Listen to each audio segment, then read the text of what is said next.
Diqqat, aholiga tezkor xabar. Aholini gaz ballonlari bilan ta'minlash endi yagona portal orqali amalga oshiriladi. Assalomu alaykum qadrli tomoshabinlar, kanalimizga xush kelibsiz.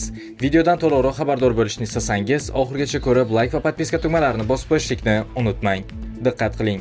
O'zbekistonda jismoniy shaxslarni maishiy gaz ballonlari bilan ta'minlash xizmati 2026-yil 1-iyundan boshlab faqat davlat xizmatlari markazlari yoki yagona interaktiv davlat xizmatlari portali orqali ko'rsatiladi. Bu haqda hukumatning 17-apreldagi qarorida belgilandi.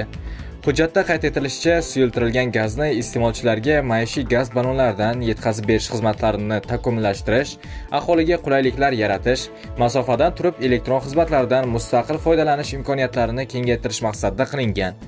Maishiy gaz ballonlari tabiiy gaz bilan gazlashtirilmagan hududlarda yashovchi jismoniy shaxslarga beriladi. Vakolatli operator ariza kelib tushgan kuni ma'lumotlarni e-gaz dasturida shakllantiradi.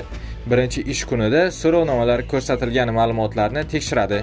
3-ish kunida ariza beruvchining maishiy gaz balloni bilan ta'minlash masalasi joyiga chiqib o'rganiladi.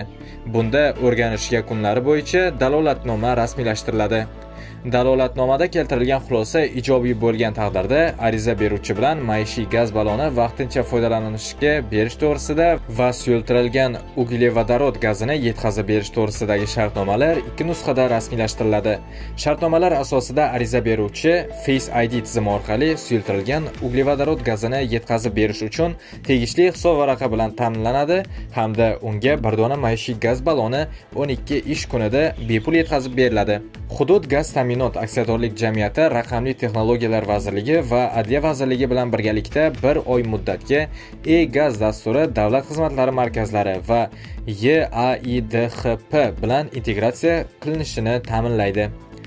Hudud gaz ta'minot aksiyadorlik jamiyati 2026-yil boshlarida e'lon qilingan ma'lumotlarga ko'ra, bugungi kunda 4,5 milliondan ortiq iste'molchi tabiiy gaz, shuningdek 3,7 milliondan ziyod iste'molchilarga suyultirilgan gaz yetkazib berilmoqda. 2025-yil davomida suyultirilgan gaz iste'molchilarga jami 637,3 ming tonnadan ortiq suyultirilgan uglevodorod gazi yetkazib berilgan. Do'stlar, shu va shunga o'xshash yangiliklardan birinchilardan bo'lib xabardor bo'lishni istasangiz, kanalimizga obuna bo'ling va bizni kuzatishda davom eting.